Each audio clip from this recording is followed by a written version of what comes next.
Hey everyone, and welcome to another episode of The Next Level. Today I would like to talk about another concept that I got from the great music educator and trombonist Hal Crook, and that is having a balance of syncopated and non-syncopated material in your soloing. What do I mean by that? Perhaps the best way to explain would be to demonstrate. Here's an example of completely non-syncopated playing.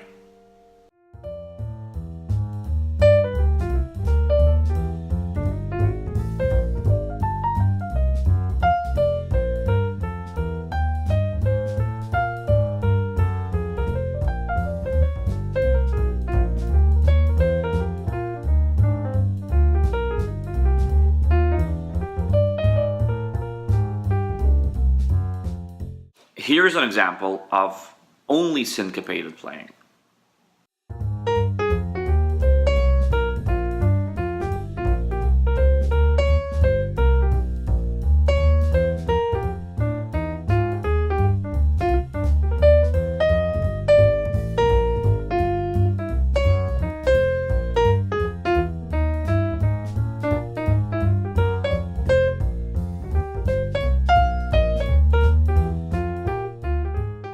As you can imagine, your solo will sound that much more interesting if it has both syncopated and non-syncopated material.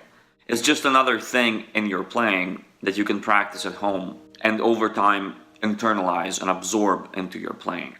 Again, an important point I wanted to make is all of these things I talk about and all of these concepts of all of these exercises, you're not supposed to be thinking that stuff when you're playing, right? You're not supposed to be thinking on a gig, well, am I playing too syncopated or am I playing not enough syncopated?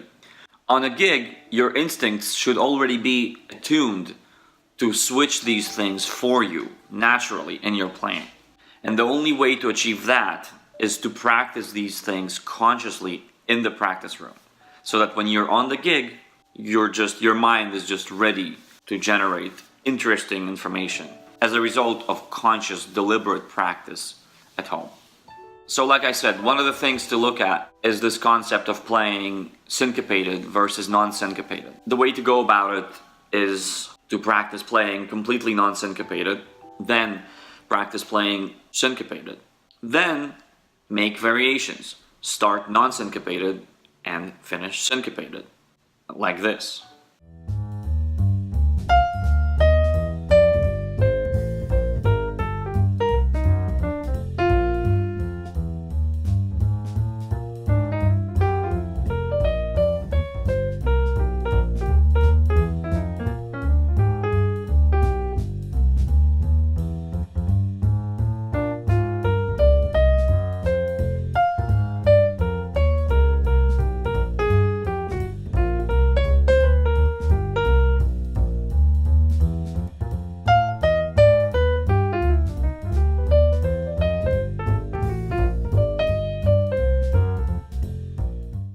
Or the other way around. Start syncopated and finish non-syncopated. Like this.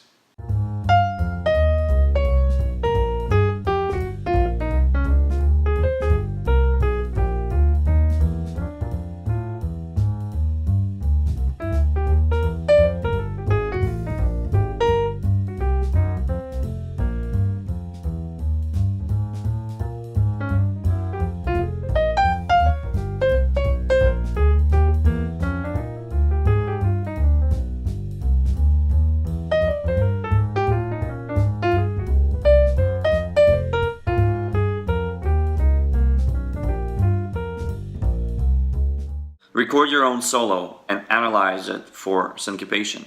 See how much of your material is naturally syncopated and naturally non-syncopated. Over time and throughout practice, it will become second nature to your mind to intuitively guide you in the right direction. And again, this all ties into the same old idea that Hal Crook used to talk about so much, which is basically, again, if the soup is too salty, add water. If the soup is too watery, add salt. If you're playing only syncopated or too much syncopated, it will literally make your solo come alive if you stop doing that for a moment and play non-syncopated. And vice versa. If you're only playing non-syncopated naturally, then it will literally do wonders to your solo the second you start syncopating more, because it will create a balance, it will create a contrast inside of your solo. So it's the same idea, playing balanced in as many parameters as possible. And of course doing it intuitively on the gig, because you've been doing it consciously in the practice room. That's the idea.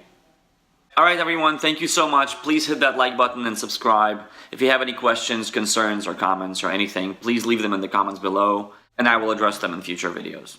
Thanks. Bye.